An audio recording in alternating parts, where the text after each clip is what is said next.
Magandang umaga po sa ating lahat. Mabuti po ba ang Panginoon?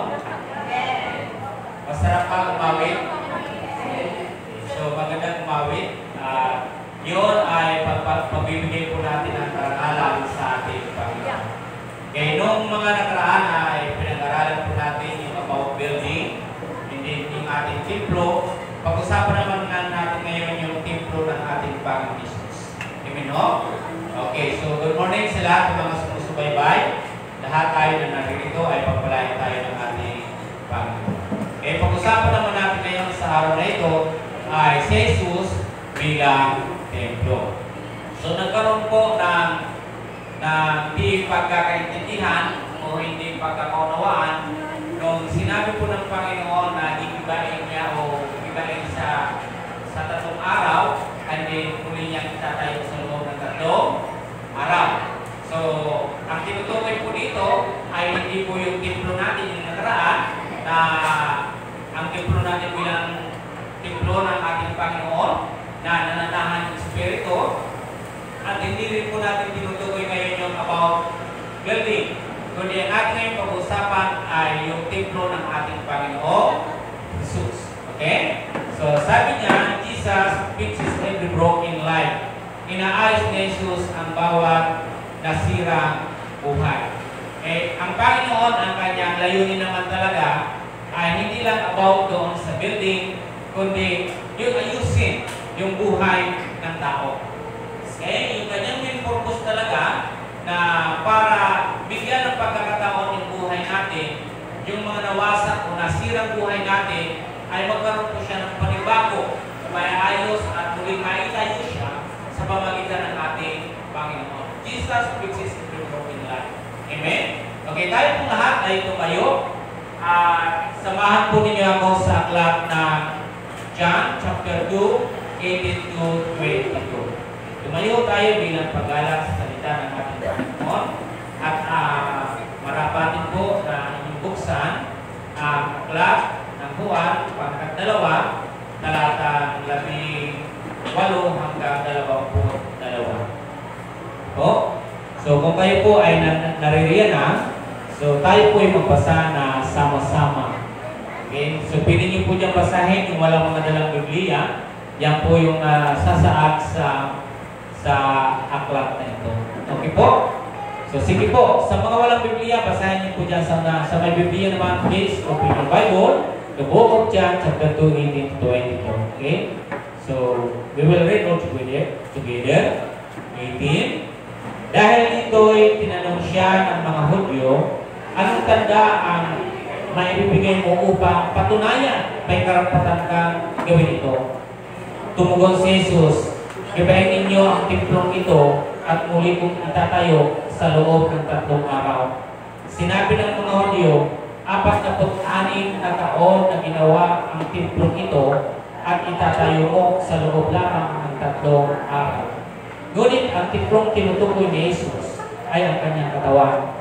Kaya nang siya ay muling mabuhay, naalala ng kanyang mga alagad na sinabi niya ito at naniwala sila sa kasulatan at sa mga sinabi ni Jesus. Tayo po'y manalangin. O Diyos na makapangyarihan sa lahat, kami po ay pumupuri. Tinataas namin ang iyong dakilang pangalan. Base sa aming mga awitin, Panginoon, tanging ikaw lamang o Diyos ang aming sandigan. Pag-unaw man ang mundo nito, Panginoon, tanging ikaw lang o Diyos ang aming sandigan.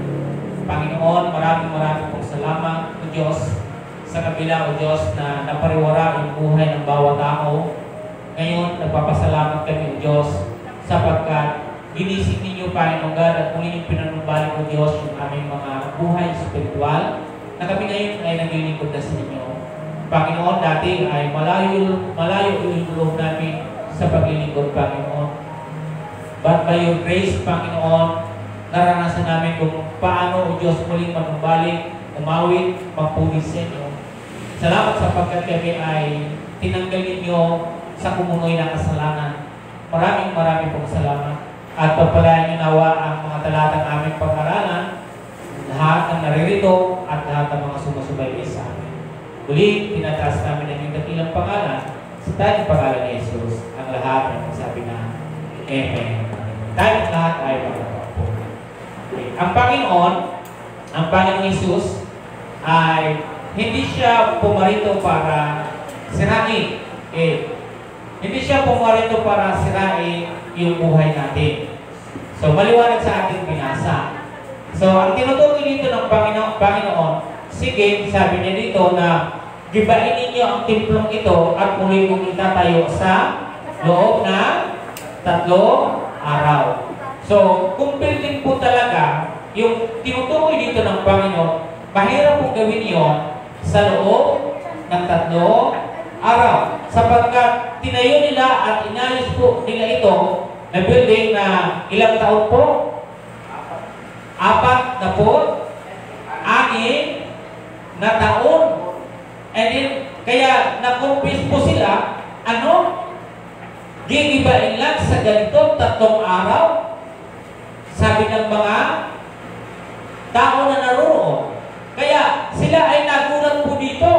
Kaya sabi ng Panginoon, sabi po dito, ay hindi po nila na maintindihan yung sinasabi ng ating Panginoon. Okay? So, bago tayo niyang tumuloy, tingnan muna natin yung unahan, yung taas ng verse po niya. Bago po yung nabanggit ng Panginoon, ay nagkaroon po ng paglilinis sa templo. Di ba naaalala niyo po yung aking tinalagay ng nakaraan? Na ang Panginoon, sabi diyan, ginawa ninyo ng pugad ng magnanakaw ang aking templo. Na ito ay dapat dalanginan, pero ang ginawa ninyo ay pugad na magnanakaw. So, tingnan niyo chapter 2 verse 1, mapapasin po ninyo yung talata na yan. Kaya sabi niya, sabi dito ng ating Panginoon, malapit na ang Pasko ng mga Hudyo, kaya pumunta si Jesus sa Jerusalem, nakita niya sa templo ang nagbibili ng mga baka, mga tupa, at mga kalapati, at mga namamalit ng salapi. Gumawa siya ng isang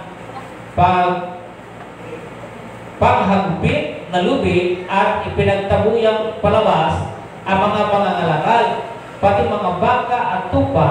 Sinabog niya ang salapi ng mga namamalik at pinagtao ang kanilang mga hapag. Sinabi niya sa mga nagbibili ng kalapati, alisin ninyo rito ang mga iyan. Huwag ninyong gawing palengke ang bahay ng aking ama. Naalala ng kanyang mga alagad na sinabi sa kautusan, ang aking malasakit ay sa iyong bahay ay parang apoy na nag-aalab sa puso ko. Okay? Ito mga kapatid ay pinaalala lang sa ating Panginoon. Mahalaga yung templo. Okay? Pero ito mga kapatid na ating tatalakayin natin ngayon ay tungkol ito sa templo ng ating Panginoon. Ano ba yung nagawa nito? Ano ba ang nais na gawin ng Panginoon? Ano yung layunin niya? Ano yung nais niya sa ating lahat? Okay? So, dito, gusto ng Panginoon na maipakita lang niya na kinakailangan ay hindi lang tayo nakapokus sa building. Okay? Hindi lang tayo nakapokus na para linisin yung building o punuan yung building natin kung ano yung kakulangan. Of course, kailangan natin yon para ipakita naman din natin yung ating pananampalataya sa Panginoon. Okay? So, mahalaga pa din para sa Panginoon yung ating buhay.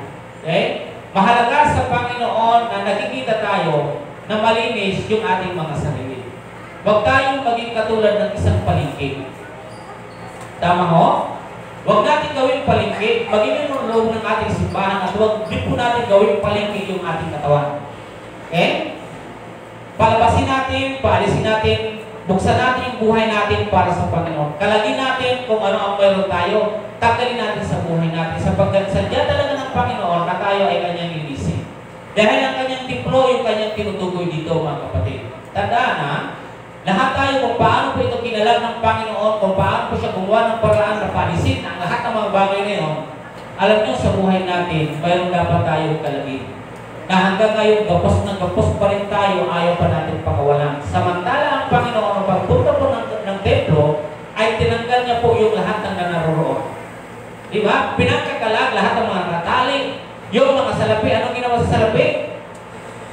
Sinaboy niya ang salapi. Sapagkat ang simbahan ng Diyos ay hindi palengke. Di ba? Kaya sa panahon na yun, mga kapatid, dito po nagsalita ang Panginoon. Nilinis niya yung templo din. After ng mga kapatid, dito po nagsabi ang Panginoon, gabayin ninyo ang templo ito. At anong sinabi? Sa ikatlong araw ay kanya uli itatayo. Tama po ba yung ating pag-ano po? O tama. Gibain ninyo ang templong ito at muli kong itatayo sa loob ng 3 araw. So, mapapansin po ninyo, mayroon pong hindi nakaintindi at maging yung kanyang mga alagad, di rin po maintindihan. Tama po? Sasabihin natin kasama ng Panginoon yung mga alagad, pero may mga bagay na hindi pa nila naunawaan. At tayo magkakasama na dito ng ilang taon, may mga bagay pa rin tayo hindi natin naiintindihan. Mayroong mga bagay na hindi pa rin natin naunawaan. Minsan, nagkakaroon pa nga tayo problema kung mayroong suggestion sa kaayusan ng simbahan. So, nagpapakita na niya ng tanda na hindi pa talaga natin naiintindihan kung ano yung ibig sabihin ng Panginoon. Tama? Dahil sabi niya, yung kanilang agad na pumunta sa kanilang isip, ang building, hindi nila alam yung 3 araw na tinutukoy po doon, kundi ang kanyang katawan. Gibain ninyo ang templong ito. Katawan po. So, balikan ko po, pangatlong templo yung ating pinag-aralan. Yung building, yung ating katawan, at ang katawan ng ating Panginoon. Kapatid at kaibigan, hindi po pumarito ang Diyos para sirain. Ang salapi, lahat ng tinatanggiling, lahat ng pag-ari, kalapati, lahat ng naroon sa simbahan, biyaya po yan ng Panginoon.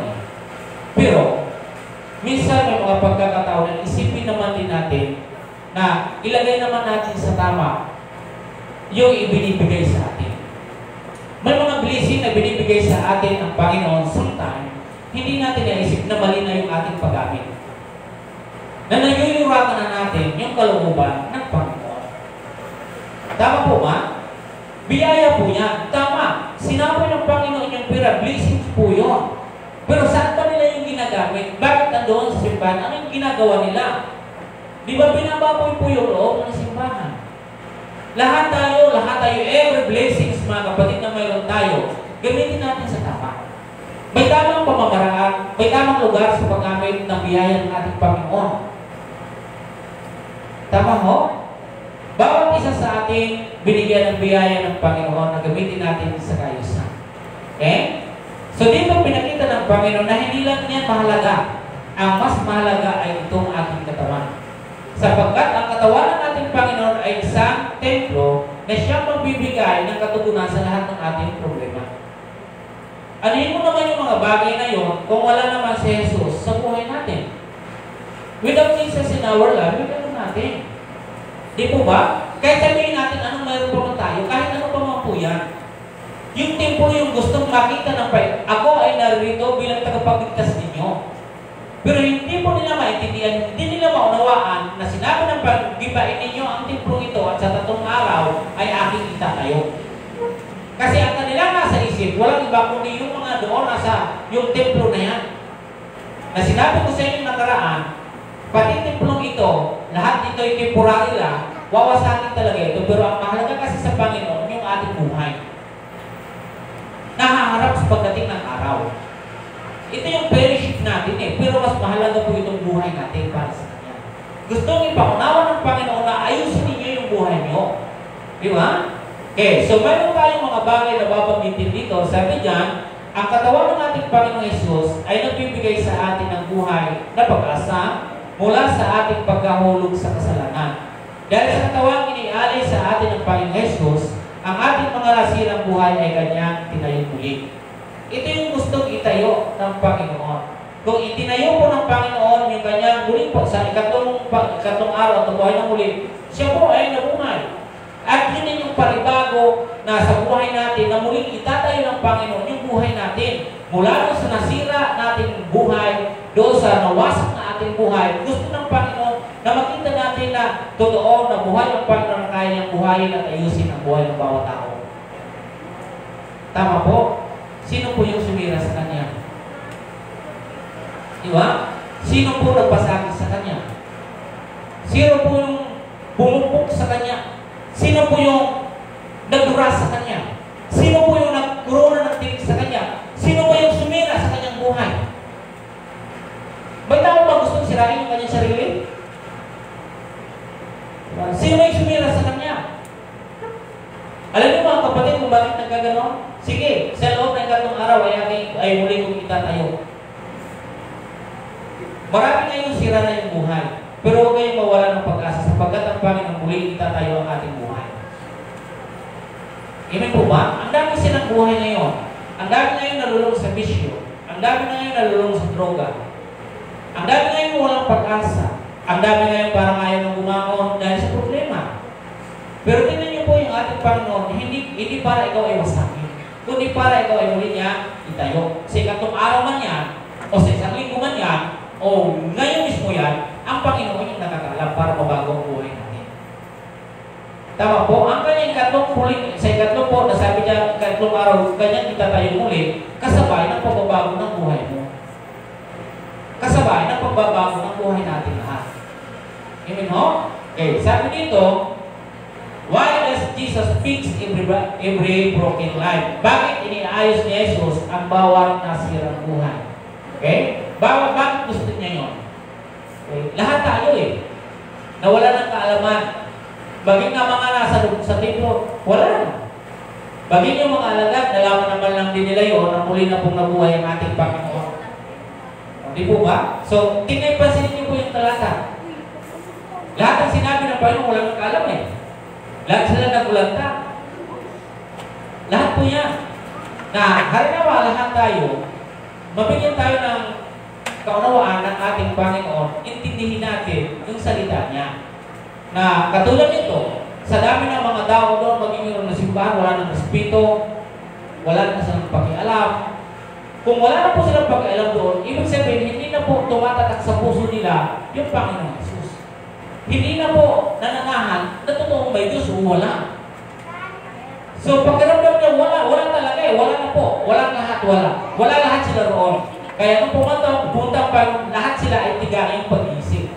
Tuyo, at wala talaga silang maisip na gano'n na lamang magsalita ang ating Panginoon. Okay?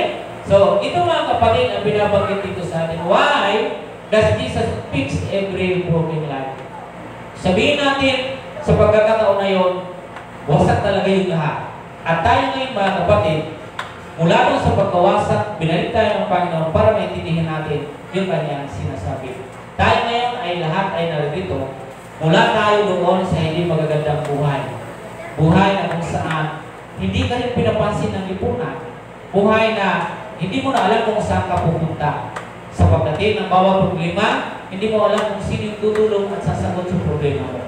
Pero ang Panginoon, narito siya, hindi para wasakin. Siya pa mismo yung nagsabi, wasakin ninyo, gibain niyo ito. At sa ikatatlong araw ako, itatayo ko muli. Ang Panginoon, lahat ng may mga problema, lahat ng tayo ngayon na naririto, kaya niyang itayo at pwede kanyang bigyan ng panibagong buhay. Okay? Muling pag-asa, buhay na pag-asa sa bawat isa sa atin. Amen, no? Okay, number 1 mga kapatid, ano ang nais po natin dito? Sabi niya, upang magkaroon tayo ng lubos na pagtiwala sa Kanya. Ang pinakamaganda sa lahat, mga kapatid, yung mayroon kang pagtitiwala sa Panginoon. Hindi doon sa mga baka, hindi doon sa mga salapi, hindi doon kung ano yung kanilang ginagawa na ng paligid yung mga bagay na yun. Nawala sa kanila ang Diyos sa kanilang isip, sa kanilang mga puso. Ang alam na lang nila doon na mayroon namang lugar yung paligid mayroong lugar naman na pinagbibila ng mga kalakal. Pero bakit ba naman sinako pa pati yung loob ng templo? Di po ba? So wala na ba tayo pagtitiwala sa Panginoon? Ganun na lang ba talaga yung tingin natin sa ating Panginoon? Amen po ba? Kaya sabi niya, isang magandang bagay dito ay upang magkaroon tayo ng lubos ng pagtitiwala sa Kanya. Nasabi ng Panginoon gibain, sinabi niya ito sapagkat wala na sa kanilang isip, walang Diyos. Di ba? So, kailangan ng tao ay magtiwala sa Panginoon. Yung kanyang pagpalilinis doon ay nagpapakita lamang na ibalik yung pagtitiwala, yung tiwala ng tao sa Kanya. Okay? Kasi nawala na po. Ubos na po, walang-wala. Di ba? Kaya yung sinabi niya, ito yung templo ang tinutukoy ko, ang aking templo. Magtiwala kayo sa akin. Naniniwala ba kayo may magagawa kayo sa buhay natin? Diba? So yun lang naman yung gusto ipakita ng Panginoon sa mga tao na naroon.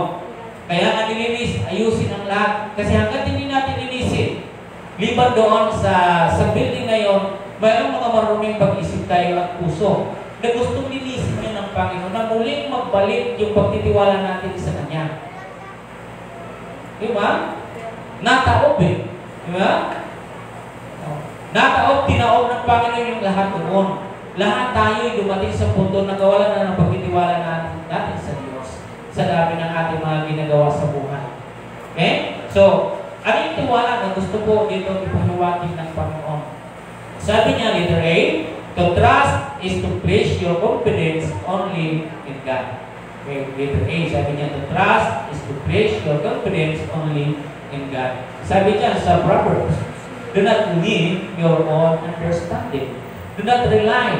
Do not depend. Di ba? So, huwag tayo magtiwala sa atin. Ang kinukuha lang ng ating Panginoon to trust is to place your confidence only in God. Di ba? Katulad ng kinaupuan ninyo ngayon, umupo kayo dyan sapagkat confident po kayo na hindi kayo ibabagsak niya. Ang Diyos ay ganon. Hindi po siya nagsabi siya para sirain. Ang ipapalit niya yung buhay niya, sirain man yun ng tao, pero mayroon siyang ipapalit. Kung yun yung makabubuti sa lahat, sisirain niya, iaalay niya yung buhay. Inaalay niya na talaga yung buhay niya sapagkat kapalit nun para sa ating kaisa. Kung yun yung paraan, bakit niya gawin? Ang Diyos ay hindi po siya yung kuripon. Talagang ginawa niya yung sapagkat yun yung kanyang duty na para ibigay yung kanyang buhay. Kung yun yung ikatutubos, kung yun yung talagang ikakaayos ng lahat, ginawa niya yun. Para sa iyo, para sa akin. Di ba? At himukin ka na magtiwala ka sa Kanya. Upang pag dumanas naman tayo sa iba't ibang mga challenge sa buhay natin, ikaw ay impos na titiwala sa Panginoon. Sabi niya, to trust is to place your confidence only in God. Doon ka magtiwala.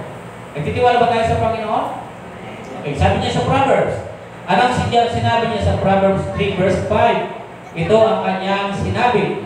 Okay? Basahin mo po chapter 3 verse 5. Ang sabi niya, kayawi ka magtiwala buong puso at tubusan at huwag kang pananangan sa sarili karunungan.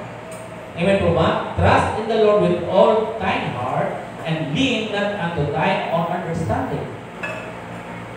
Minsan doon tayo, lumilipat tayo, pero ang aking lang ma-encourage sa inyo mga kapatid, bakit hindi nyo simulan at subukan ng Panginoon at tiwala? Pangalawa, B, to trust is to receive life from Christ. Okay? Yun yung gusto niya doon eh. Bakit niya nga yung ininis? Bakit siya nagsalita ng gano'n? Okay, dahil sabi niya to trust is to receive life from Christ. Di ba yung kanyang pagkabuhay, pagkakiba ng kanyang templo?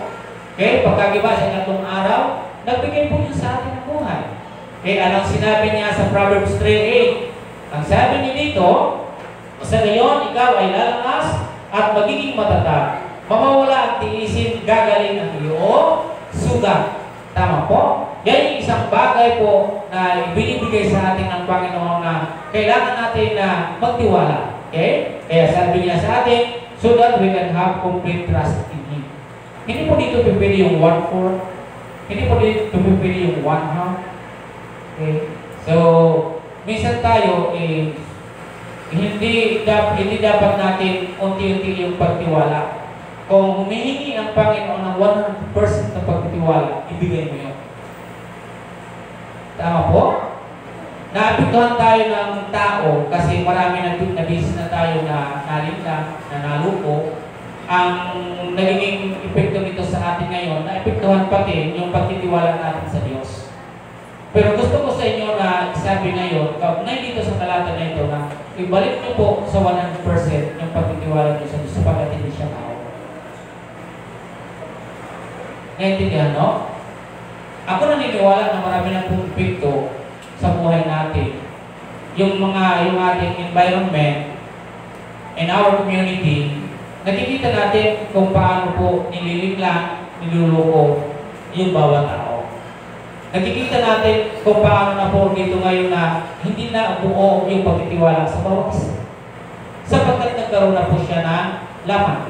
Nagkaroon na po siya ng bitak. So, ngayon, na nais po natin na ibigay ngayon sa Panginoon, huwag po natin siyang ituturing na tao. Huwag po natin i-1/2 or i-1/4 or i-3/4 yung ating pagtitiwala sa Kanya. Huwag po yung 70%, huwag 80%, huwag 95%, huwag 99%. Hindi safeguard ang ating Panginoon. Ang Panginoon ay Diyos na totoo na dapat natin paglagagan ng 100% ng pagtitiwala. Pwede ba natin palagpakan ng Panginoon? Hindi po ba? So, hindi ko kayo masisi. Kung mayroon lang tayo ngayong pag-iisip na gano'n, nagkakaroon tayo ng hesitation, nagkakaroon tayo ng pag-aalangan.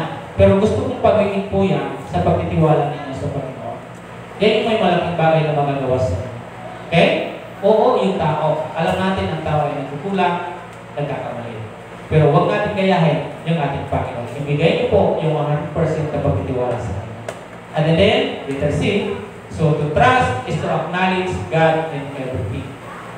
Amen? Yan yung isang magandang bagay. Diba? To trust is to acknowledge God in everything. Amen? So sabi diyan sa verse 6, mga kapatid, na nabanggit na yan, sabi dito sa chapter 3 verse 6, siya ay sanggunian sa lahat ng mga balag at kanya kang itutupak sa lahat ng iyong lakad. Amen po ba? Acknowledge, to trust is to acknowledge God in everything. What is your plan? Diba? So ano man yung mga gusto ninyo, ang Diyos ang gagawa nito para sa iyo. Amen? So magtiwala tayo. Ang Panginoon pumunta doon, linisin nyo, para muling panumbalikin yung tiwala nila sa Kanya. Kaya yun yung kanyang gustong ipakita, yun yung gustong ibigay ng Panginoon na maintindihan nila yun, magtiwala lang kayo sa akin. Okay? So pangalawa, mga kapatid, so that we have a chance to fix ourselves while they are still time. Ginawa niya ng Panginoon, kung mayroon ng paglilinis, mayroon masyadong mga sinasabi, ay gusto ng Panginoon, ito yung panahon para ayusin niyo yung buhay niyo habang may panahon pa. Hindi naman yung gagawin ng Panginoon, wala naman sa ibang, wala siyang ayusin doon talaga. Okay? Ang nais doon ng Panginoon, ayusin niyo. Okay? Sabi niya dito sa pangalawa, ay para magkaroon tayo ng pagkakataon na ayusin ang sarili natin habang may oras pa. Kailan ka mag-aayos? Kailan mo ayusin yung buhay mo? Ang iba nagsasabi, hindi pa man ako mamamatay. Bakit? Alam mo ba kung kailan ka mamamatay? Hindi lang ngayon namamatay yung matanda. Mas maaga pa may namamatay.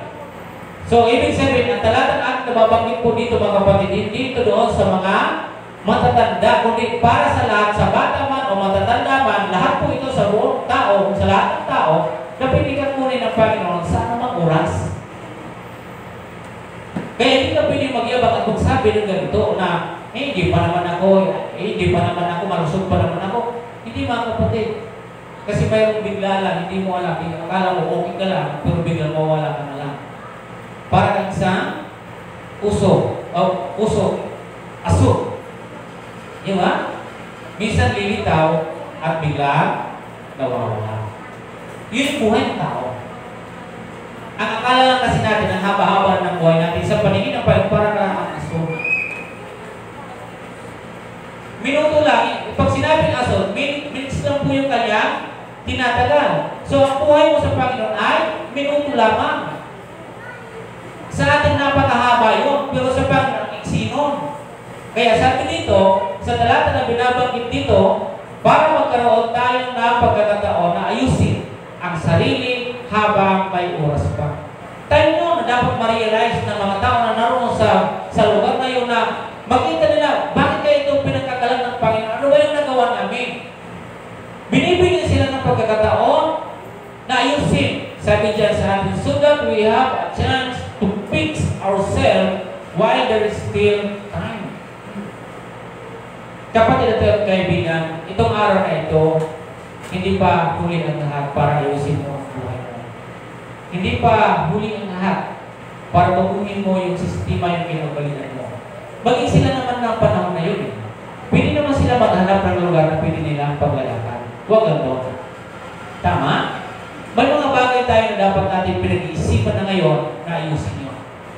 Yung bawat pagkakataon sa bawat araw, ito yung tandaan ninyo mga kapatid. Halimbawa, may 1,000 talang na araw sa liputan. Yung bawat araw niyo, huwag mong sayangin. Sapagkat pag natagal po sa 1,000 yung isa, ilan na lang? Yung buhay mo? 999. Kinabukasan, 990. Katulad po tayo nga. Pagsunod na araw, 997. And then pagsunod na makalipas na buwan, naging 200 na lang. Palapit mga kapatid. Sumunod yung araw, 100 na lang. Yung natitira mo, ano gagawin mo? Pagdating ng 50 days na lang, yan na lang yung natitira mo. O, di ba? Pag 20 na lang, 20 araw ka na lang sa mundo. Ito yung gustong ipaalam ng Panginoon para sa atin ngayon. Bago sa panahon na yun ng paglilinis ngayon. Di ba? Kaya sabi niya, ulitin ko, so that we can have, sabi niya, so that we have a chance to fix ourselves. Hindi pa po na ngayon huli. Ayusin niyo na yung bawat araw. Yung bawat araw ay pahalagahan. Okay? Ang templo ng Panginoon ay napakahalaga. Yung kanyang pananatili dito. Di ba? Hindi naman matagal yung pananatili ng ating Panginoon. Kaya lahat ng ginawa niya po, mula nung siya po'y bata, na sinilang po dito, inayos niya yung lahat. Kasi alam niya na darating at darating ang araw, mawawalan na siya dito. Kaya tayo ganyan din. O, di po ba? So, ngayon na yung panahon para ayusin mo yung buhay mo. Yun and me, ayusin natin. Tama po? So, tulad ng ating Panginoon, nasaktan yung mga tao. Sino ba yung masasaktan? Yung perang sinabog, galing sa pagpapagal nila. Yung mga lahat doon na pinagkakalat. So, nagkagulo talaga doon, yung lugar na yun. Lahat yun ay mayroon po silang import.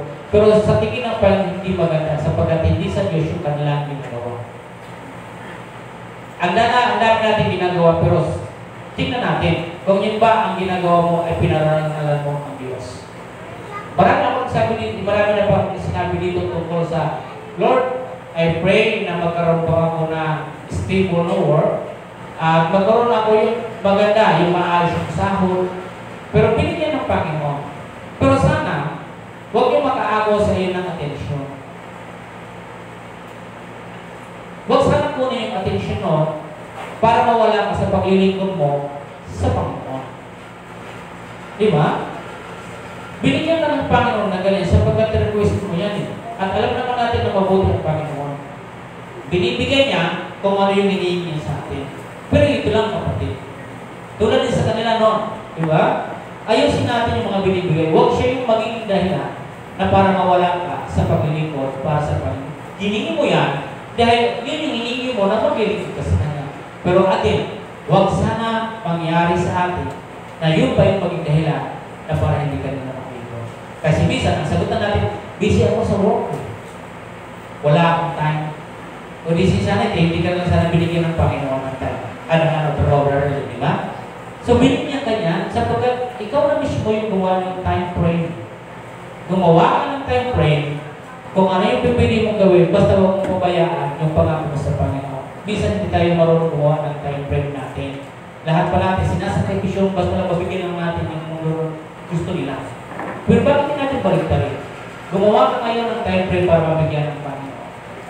Okay? So, ano yung tatlong bagay sa pangalawa? Sabi niya, na para magkaroon tayo ng pagkakataon na ayusin ang sarili natin habang may oras. God wants us to feel His good news. Okay? Gusto ng Panginoon na maramdaman natin ang Kanyang kabutihan. Okay? So minsan sa ginawa niya doon, parang hindi kabutihan yung ginawa ng Panginoon, parang nangulo siya. Pero sa kabila ng mga kapatid, pag maintindihan at maunawaan natin yung ginawa doon ng Panginoon, parang maramdaman nila yung kabutihan. Minsan, inaisip nila, nang gugulo to bakit ito sinisira? Yung mga namin, bakit ito sinisira? Hindi nila maramdaman yung kabutihan na pinakikita doon ng Panginoon. Di ba? Minsan may mga bagay na instances mga kapatid na minsan hindi natin talaga alam kung ano yung pinakabuod talaga ng kanyang ginawa. Pero nais ng Panginoon makita ninyo yung kabutihan. Okay? Ng ating Panginoon. Ito, basahin ko sa inyo. Sabi niya sa Roma, chapter 2, verse 4, ito ang kanyang sinabi. Roma chapter 2, verse 4, sabi po dito, tingnan niyo po sa mga Biblia ninyo. Sabi niya, chapter 2, verse 4. Ang sabi niya, o hinahamak mo ang Diyos sapagkat siya'y napakabuti, mapagpigil at mapagpamanhin. Hindi mo ba alam na binibigyan ka niya ng pagkakataong magsisi at magbagong buhay? Kaya, napakabuti niya sa iyo. Di ba? So, ang Panginoon gumagawa ng parang, pero ang ating tinitingnan doon, yung ginawa niya, na katulad no, pero paano mo makikita yung kabutihan? Di ba? So, inyong mapapansin dyan, huwag natin hahamakin. Bagin yung kanyang templo, huwag din natin hahamakin. Bagin yung yung building na yon.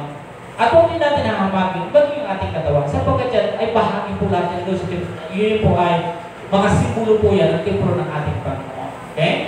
Or, sabi dyan yan po ang ating talata. And then, sabi po rin dyan, mga kapatid, sa 2 Peter chapter 3 verse 9, ito naman ang kanyang sinasabi. Chapter 3 verse 9, ang Panginoon na hindi nagpapabaya sa kanyang pangako tulad ng inaakala ng ilan. Hindi pa niya tinutupad ang pangako iyon alang-alang sa inyo. Binibigyan niya ng pagkakataon ang lahat na makapagsisi at magbalik loob sa Diyos sapagkat hindi niya nais na kayo ay mapahamak.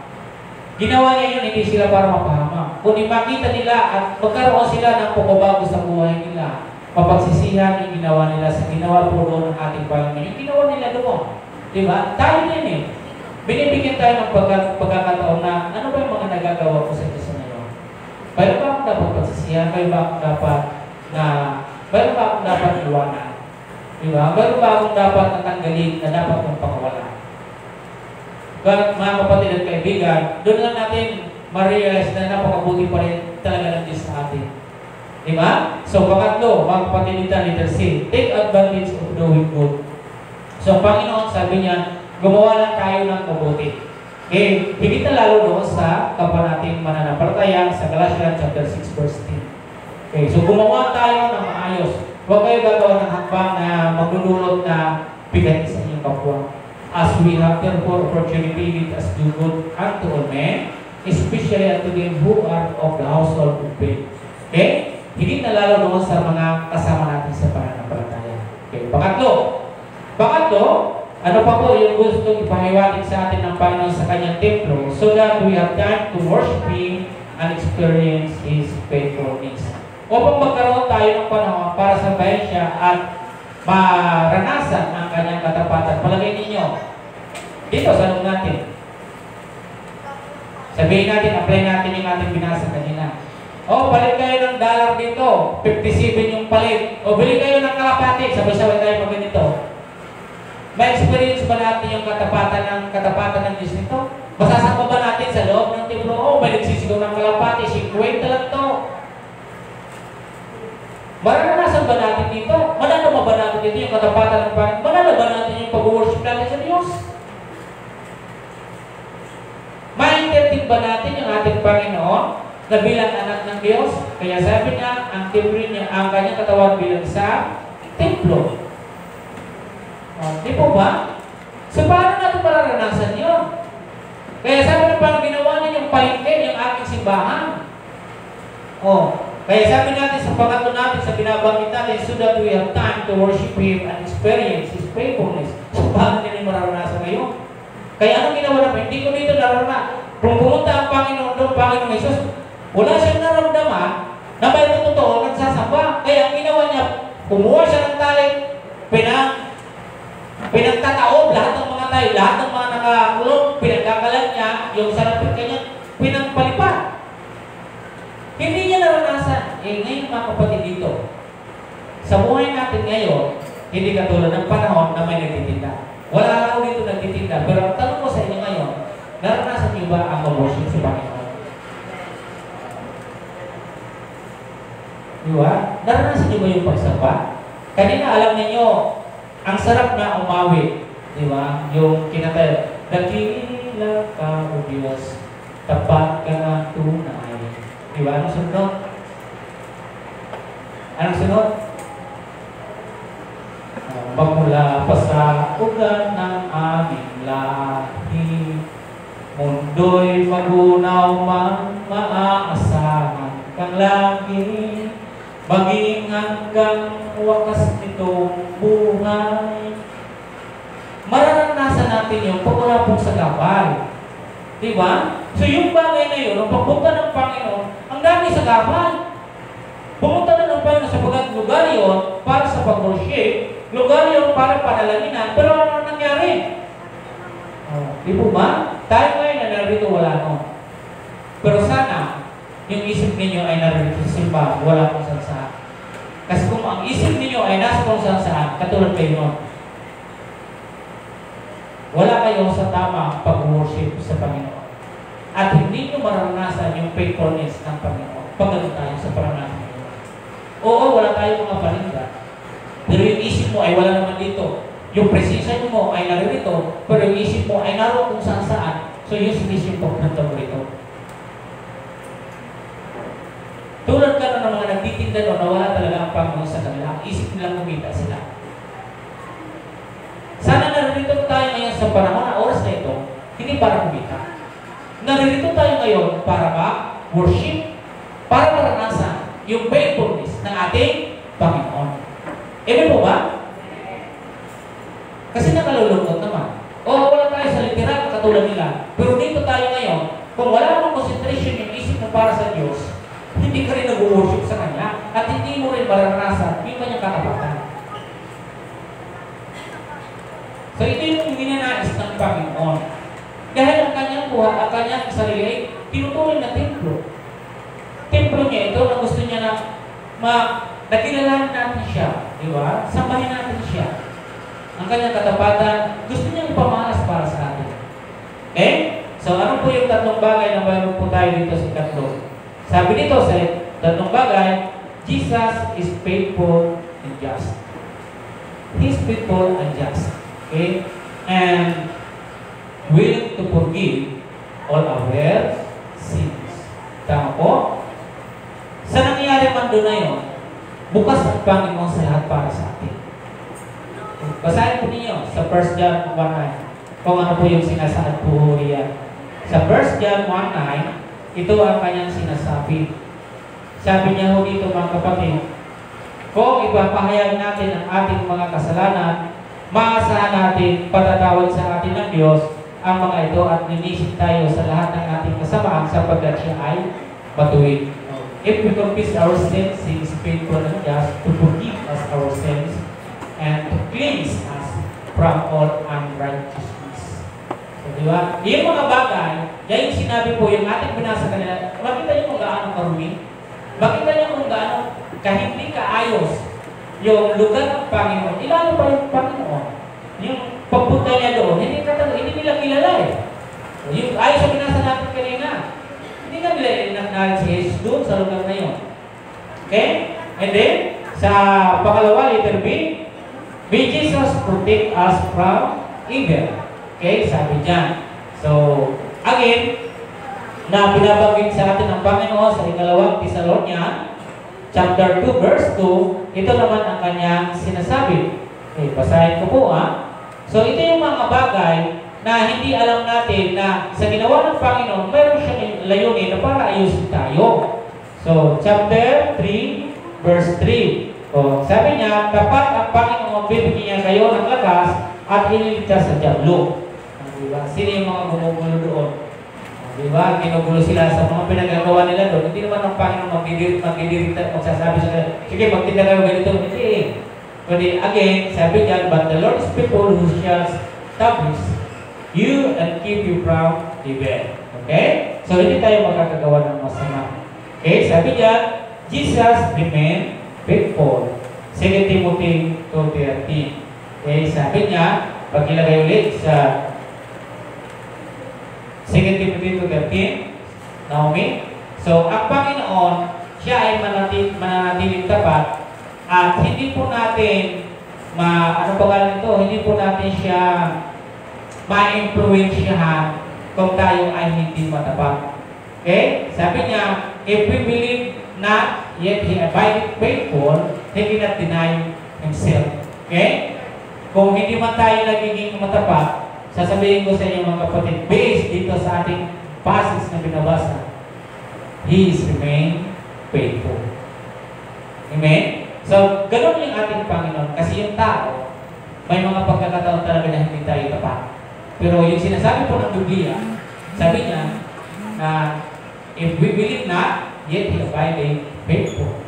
He cannot deny himself. Isipin ninyo kung gaano kabuti ng Diyos sa atin. Di ba? Na kahit hindi kayo naging matapat o ako, tapat pa rin ang Diyos. At hindi kailanman ma-influensya natin ng kanyang katapatan. Bagus yung katapatan niya, yung i-influensya sa atin. Tama? Alam niyo kung bakit ako o kayo ay natutulong ngayon naging matapat? Dahil ang Panginoon yung nag-i-influensya sa atin. Hindi ho tayo yung nag-i-influensya sa Kanya. Kasi ang totoo, tayo ay masama. Ang righteous ho tayo. Di ba? Kaya yung katapatan ng Panginoon, pumupunta yan sa atin, siya yung nag-cover sa atin, sa ating buong katawan para tayo maging matapat. Pero kung sabihin natin tayo mag-influence, mahirap po. Hindi po natin siya ma-influence na. Kaya sabi niya, maging tapat pa rin ako kahit hindi kayo tapat sa akin. Okay? Pang-apat at panghuli, mga kapatid. So that we can experience the presence of the Lord, the true and complete abundance of life. Okay? Gusto ng Panginoon, doon ka pa rin yung kanyang pagpunta pa rin doon upang maranasan natin sa piling ng Panginoon ng tunay at ganap ng kasaganahan ng buhay. Palagay ninyo, sagana sila habang nagtitinda sa templo. Naranasan ba nila yung abundant life? Diba? O kung sabihin natin, siyempre sabihin natin, pero yung totoo, yung nanggagaan sa Panginoon, yung abundant life, ramdam ba nila yun? May katahimikan ba ang kanilang buhay? Ang dami po ngayon sagana, pero hindi po sila enjoy, hindi po sila masaya. Ang dami mga pag-aari, pero kung saan marami ng pag-aari, doon pa sila nangangamba. Kaya hindi lang po dito tinutukoy natin dito po sa material na bagay na mayroon tayo eh. Palagay nyo sa pagkana naging masaya ka sa mga bagay na ganyan? O kung mayroon kang isang bagay na pag-aari, ilan lang kayo? And then, enjoy ka sa buhay mo, masaya ka ba sa buhay mo? Kumplito ka na sa lahat. May kinakain ka araw-araw. Masasabi mo bang abundant life? Without Jesus again in your life, hindi mo talaga yung maranasan. Kasi bahagi ng buhay natin, partner po yung blessing na yan at kasama mo dapat si Kristo sa buhay mo. Hindi yung bagay na yan, kasabay na ikaw ay magiging masaya. Di po ba? Magiging masaya ka doon sa mga bagay na mayroon ka kung kasama mo ang ating Panginoon. Tingnan nyo, ang iba, pag hindi partner yung Panginoon, ang dami namang mayroon. Pero tingnan nyo na kung gaano kalungkot. Mas mabuti pa yung mga naliligo sa bahay, sa ulan. Mas mabuti pa yung bakit magkakain, kumakain ka mo, kahit po bakit nagsasaya nila, ikaw kaya naiingit ka samantala, hindi mo maingit yung buhay mo. Alam mo ba, yung pagiging masaya ay nagkaroon ng dulugtong ng buhay? Di po ba? Ang kalungkutan nagpapaiksing ng buhay. Kaya ang Panginoon, sa mayroon ka man o sa wala, isama mo siya sa loob na yan at magiging masaya ka. Tama po ba? Parang masaya ang buhay mo. Hindi ka malulungkot. Kahit ano pang mayroon ka dyan, magiging masaya ka sapagkat kasama mo siya. Ang pinakamaganda talaga sa lahat, sa atin, sa buong buhay natin, maging partner mo ang ating Panginoon. Huwag mo lang asamin na maging partner mo yung mga businessman, yung gusto mong maging partner, hindi mo alam nagdudulot sa iyo na problema. Di ba? O maganda kasama mo ang partner. Okay? So, abundant life is a fruit of the Holy Spirit. According to the book of Galatians chapter 5, 22-23. Ano yung bunga ng Banal na Espiritu? But the fruit of the Spirit is love. Mayroon ba tayo love? Bakit parang? May ba tayo? Ano parang hindi? Okay, mayroon ba tayong peace? Sino ba yung payapa? Gusto yung pangmatagalan? Okay, long suffering. Gentleness, goodness, faith, and then 23, meekness, temperance, against such there is no law. Okay, so pagkita nyo po, yan yung nagpapaganda ng buhay ng isang tao. Pag ang bunga ng banal na espiritu ay naririnig sa iyo, magiging kumpleto ka. Okay, magiging buo at magiging totoo ang iyong kasiyahan. Okay, pangalawa, the recognition of our Lord. So, isang magandang bagay na ating nare-recognize yung ating Panginoon, 2 Peter 3:18. Ito naman ang kanyang sinasabi. Sabi niya sa 2 Pedro 3:18, ang sabi niya, anong sinasabi po? Sa 2 Peter 3:18. Okay, sabi niya, ngunit ayon sa pangako ng Diyos, naghihintay tayo ng mga bagong langit at ang bagong lupa na ipinagharian na katarungan. Tama ba? Okay, but grow in grace and in the knowledge of our Lord and Savior Jesus Christ. To Him be glory both now and forever. Okay? So, yan yung isang magandang bagay sa biyaya ng ating Panginoon. Okay? At ang panghuli dito sa talata na aking babanggitin, do not save up or do not lay up treasures for yourself on earth. Okay? Ang sabi niya, huwag tayong mag-iimbak ng kayamanan dito sa lupa sapagkat mayroon dito mga maninira. Tanga, di ba? Anay, kaya sisirain lahat ng yan.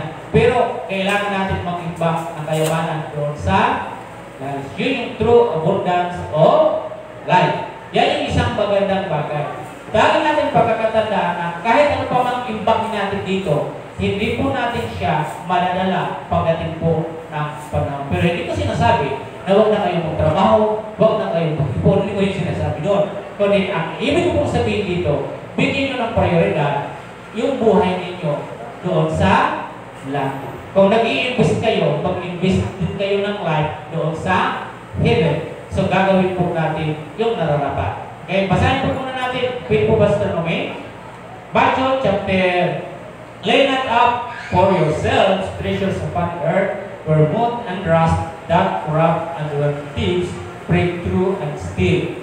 But lay up for yourselves treasures in heaven, where neither moth nor rust that corrupt and where thieves do not break through nor steal. For where your treasures is, there will your heart be also. Kung nasaan ang iyong kayamanan, ang iyong puso ay naroon din. Okay? So, lahat tayo, kung saan yung tinatangkilik natin, andun din kadalasan yung ating puso. Okay? Pero sabi ng Panginoon, again, mag-imbak kayo, hindi lang dito sa lupa, kundi mag-imbak kayo doon sa langit na walang maninina doon. Walang anay, walang magnanakaw. Dito, maraming magnanakaw. Lahat ng imbak mo, may nananakaw. Tama po, may nawawala. Kahit gaano pa kalaki yung pira mo dito, sabihin ko sa inyo, marami po talaga magnanakaw. Kahit sa pamumuno nga po maglaki kayo. Minsan magtatrabaho, kunti-hindi tumutungo. Bakit? Dapat tumas nagkakapasa. Di ba? So, lahat dito. Kaya, totoo yun. Amen? Sa ating pagkatapos, mga kapatid, the Lord Jesus can change and fix every broken life. Kaya ayusin ng Panginoon ang mga wasak at nasisira po natin mga buhay. Number 2, sa Panginoon Isus, walang imposible, kaya niya ang lahat. Tulad no, sabi niya, imposible na kaya mo muli tayo dito sa ikatlong araw. 46 years na binuo namin ito, tapos itatayo mo sa tatlong araw. Sa Panginoon, ay wala po imposible. Kung totoo isang click lang sa kanya, kaya yung nagawa niya kaya mo yung templo ba? Di po ba? Kasi gawa ng mundo. Ang Panginoon, kung gagawin talaga ng Panginoon, kahit kami hindi tatlong araw, kaya naman gawin lahat Siya kasi yung makapangyarihan. At hindi siya yung mga nagmamagic-magic lang. Ang Panginoon totoo na makapangyarihan. At walang expiration po ang kanya kapangyarihan. Hindi katulad po siya ng magic. Di ba? Okay. Pangatlo, mga kapatid. Okay? And then sabi niya sa Panginoon Jesus, tayo ay lubos na magtitiwala na tutuparin niya ang lahat ng kanyang mga pangako sa atin. Nangyari naman po anong sinabi niya? Sige, gibayin ninyo sa 3 araw tatay uwi. O nangyari naman. Di ba? Lahat ng sinabi niya ay nangyari yan. Kapatid at kaibigan, ano man ang kondisyon at sitwasyon ng iyong buhay ngayon, may magagawa ng disiplina. Tayo po ay manalangin. O Diyos, ang makapangyarihan, kami po ay nagpapasalamat ng marami sa iyo kadalaman. Panginoon, sinasamba natin kayo sa Espiritu at katotohanan. Salamat po Panginoon God sa templo na binigay ninyo sa amin, na siya ngayon ang bukas sa amin ng panibagong pag-asa, nagbigay sa amin ng kaligtasan, yung pagmalawak na pangunawang Panginoon. In our troubles, O God, sometimes, hindi po talaga namin maintindihan. At minsan, napapartangan namin kayo ng hindi maganda. Pero, sa kabuuan nito, aming maintindihan sa Panginoon na lamang. Ginawa niyo yun para maging maayos kami, Panginoon. Tulad ng aming nabasa kanina, ginawa niyo yun. Marirealize din ang bawat sa amin kung bakit niyo ginawa niyo ganitong bagay. Lord, salamat at narito kami na salamat na karoon kami ng pagtitiwala sa inyo at na ibalik namin ang buhay namin sa inyo sa tulong niyo pa rin, Panginoon. Salamat sapagkat sa kabila ng aming mga naranasan, problema, masasakit man ito, at andun pa rin dapat makita namin yung kabutihan na ginagawa niyo sa amin. Lord God, salamat po ng marami. Tunay na napakabuti po ninyo. Alam namin na importante kami sa inyo, Panginoon, at higit na importante kayo sa amin. Pagpalain niyo nawa ko sa tayong pangalan ni Jesus, ang lahat ay magsabi namin. Amen.